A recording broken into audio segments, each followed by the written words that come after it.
Opinion: The March for Freedom and the Monster from Futa Jalon by Femi Fani-Kayode.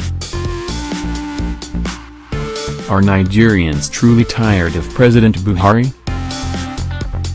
Nigeria's former Minister of Aviation and celebrated poet, Chief Femi Fani-Kayode, writes on the struggles of oppressed nations fighting for their independence around the world, in relation to the Nigerian context, which he suggests tilts towards favoring one section of the country against the others. The greatest crime that man has inflicted on his fellow man in the last 50 years is the evil concept of unrestrained globalization coupled with the incremental evolution, unacceptable espousal and wholehearted acceptance of the artificial, man-made, mongrel nation-state which is made up of ethnic and religious incompatibles. Yet thankfully there has been a backlash. The forces of the far-right and ethnic nationalism are marshalling and are on the rise all over the world. Consequently a laudable, unprecedented and irresistible counter-offensive has begun. We see this in Trump's United States of America, Putin's Russia, Great Britain, Germany, Austria, Israel, France, Holland, Hungary and many other parts of the civilized world. Femi Fani-Kayode remains a thorn in the flesh of the present administration. We have witnessed it in Catalonia, Biafra, Scotland and Kurdistan where the oppressed are fighting for the establishment of their own nation. All over the world we hear the cry of those that are struggling for their emancipation and deliverance from alien and foreign oppressors with whom they share no history or have any cultural or religious links or affiliation. Throughout the Comity of Nations we hear the desperate lamentations and compelling words of those great and noble patriots and souls who take pride in their history, cultural heritage, ethnicity and religious faith and who refuse to allow their identity to be redefined, watered down, eradicated or decimated in the name of unrestrained and unfettered racial integration with those that they have nothing in common.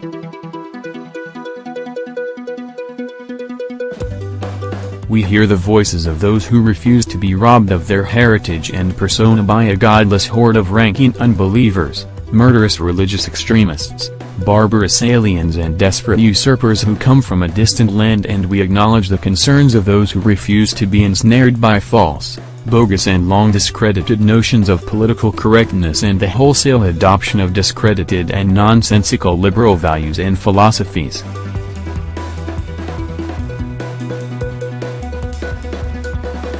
The bottom line is as follows: there is no crime in flying the flag of ethnic nationalism, in rejecting the idea of a nation of hybrids and wanting to take your nation back for its people.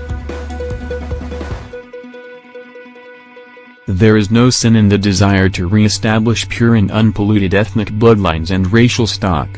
There is no shame in chanting blood and soil whilst marching in the streets with torch in hand as others once did many years ago. It is indeed the procession of the faithful, it is the march for freedom in the song of liberty. It is an attempt to restore, defend and preserve the very essence of who we are. It is an attempt to break the shackles of bondage and the chains of slavery. It is an attempt to liberate us from those with whom we share no history, no heritage and no values and yet who insist on imposing their will on us, controlling and dominating our very lives and insisting that they were born to rule.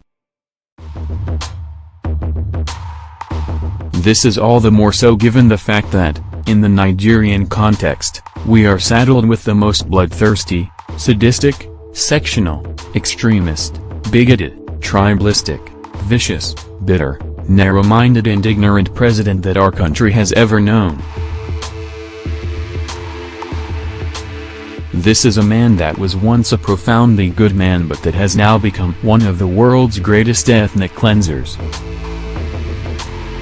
I say this because under his watch more Shiite Muslims, Northern Christians, Igbo youths, Middle Belters and Southerners have been killed than at any other time in our history other than during the Civil War.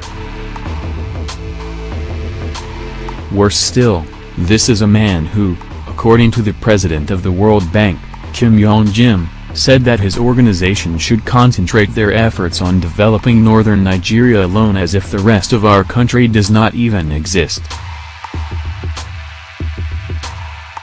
Yet why am I not surprised? After all, as far as Buhari is concerned, the people of southern Nigeria and the Middle Belt are nothing but lowlives, vassals and slaves who are only relevant at the time of a presidential election. This is a man who had the sheer effrontery and nerve to insult us all by addressing the entire nation in the Hausa language on the occasion of the Islamic Ramadan observance. This is a man who boastfully and openly told the world that he would favor those who voted for him in the 2015 presidential elections, meaning his core Muslim northern base, and that he would not favor those who voted against him, meaning the predominantly Christian South. This is a man who the celebrated writer Bashor Onakinno-Suntakun rightly described in his latest column as a president who is firmly wedded to the politics of division and of pan-northern Nigerian Muslim irredentist politics.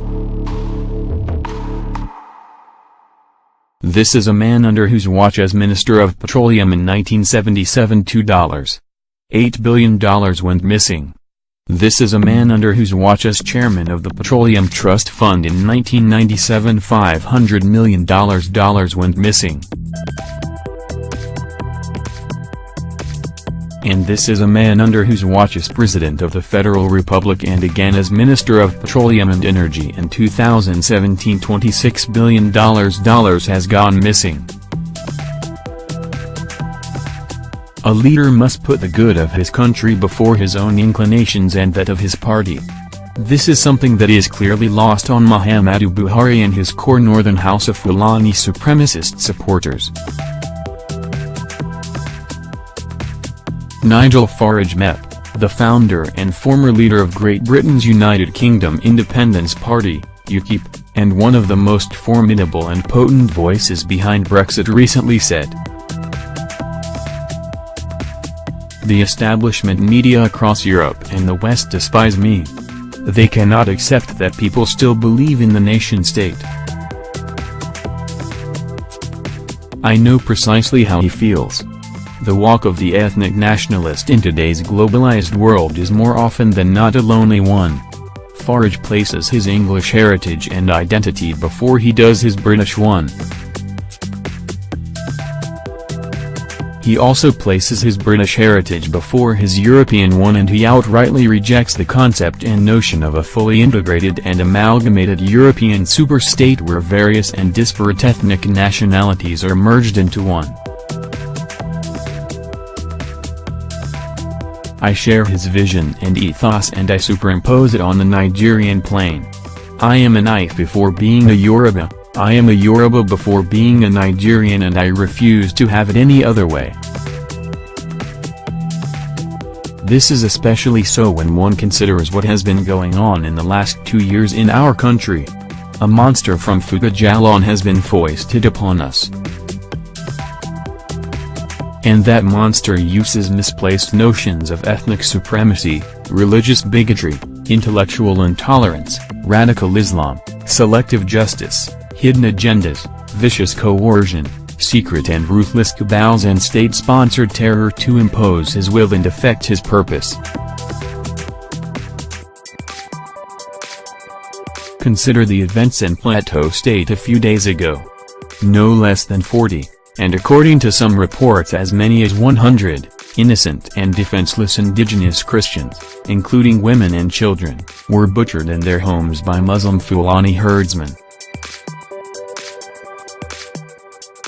President Muhammadu Buhari, who is himself a Muslim, a Fulani and indeed the life patron of the Fulani Herdsmen Association, Mehdi Allah, has offered no commiserations to the families of the dead, has refused to visit the state, has expressed no genuine regrets or remorse, has failed to arrest any of the perpetrators and has refused to declare the Fulani herdsmen as terrorists.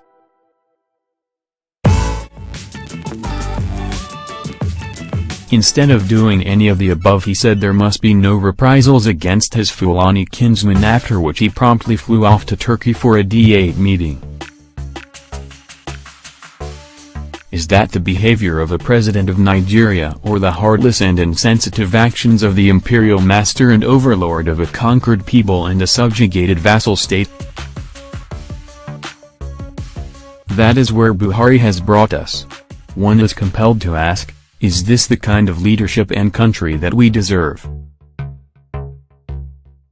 Is that what Lord Lugard's amalgamated superstate with its anointed Fulani overlords have to offer?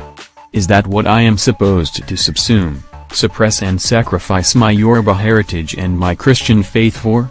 I think not. One thing I know is this: Buhari is a man-made president and not a God-made president. He is the biblical Saul. And like Saul, he will end in defeat and shame, and his wickedness shall not go unpunished. The good news is that with every Saul comes a David, and I have little doubt that sooner than later David will appear on the scene and he will rise and rule. Permit me to end this contribution with the words of Sir Winston Churchill, an old Harrovian, like yours truly, and the greatest Prime Minister that Great Britain ever had. Never, never, never, in nothing great or small, large or petty, never give in except to convictions of honor and good sense. Never yield to force. Never yield to the apparently overwhelming might of the enemy. These words inspire, and I commend them to every man, woman and child in our country who refuses to bow to tyranny and be enslaved, and who takes pride in who they are, where they come from and what their ethnic heritage, bloodlines, racial stock and true nationality is. Though Buhari's darkness has covered the light and glory of Nigeria, and his evil empowers cruel men, heartless women, troubled souls and evil spirits, it will soon come to an end, because joy comes in the morning. I conclude with the following counsel. There will be times that we are powerless when we face evil, injustice and tyranny, but there must never be a time when we fail to protest. This man Buhari is a cancer that keeps growing, and the only proper thing to do is to cut it out. Some say that the path of uncompromising and relentless opposition that we have chosen is a dangerous and unpredictable one. They forget that the wounds of honor are self-inflicted. If you want to be set apart and regarded as a man of courage, truth and honor, or the champion of the oppressed and the voice of the voiceless, you must be ready to take the blows, wounds and oftentimes dire consequences that go with it. William Shakespeare wrote, "Cowards die many times before their time, but the valiant die but once." Whilst our very own Wole Soyinka wrote, "The man died in him who remained silent in the face of tyranny." Given the circumstances that we have found ourselves in Buhari's Nigeria, every single person in our country has much to learn from the profound words of these deeply courageous men. Some of us have chosen to be courageous and valiant and have refused to remain silent. We made a choice to stand up and resist the chicanery and wickedness of this administration, and we are prepared to pay the price for the choice that we have made. I for one would rather live a short life and die as a free man than live a long life as a slave. The Bible says, "He who holds on to his life will lose it, and he who is ready to give up his life for my cause will gain it." I do not fear any man or any circumstance, because I know the God that I serve. I am a servant of truth, a warrior of light and a child of the living God. I bow to no man, and I do not tremble before tyrants. I will endure anything and pay any price to liberate my nation and deliver my people from the chains of perfidy, ignorance and oppression, and from the tyranny, evil, manifest corruption and double standards of the Buhari administration. Finally, I will resist the inequalities, cruelty and bondage of the unconscionable vassal state that Nigeria has been transformed into in the last 2 years, with every fiber of my being in the full knowledge that in the end we shall prevail. Your own opinion articles are welcome at info@nage.com. Drop an email telling us what you want to write about and why. More details in nage.com step-by-step guide for guest contributors. We're ready to trade your news for our money. Submit news and photo reports from your area using our Citizen Journalism app. Contact us if you have any feedback, suggestions, complaints or compliments. We are also available on Facebook and Twitter.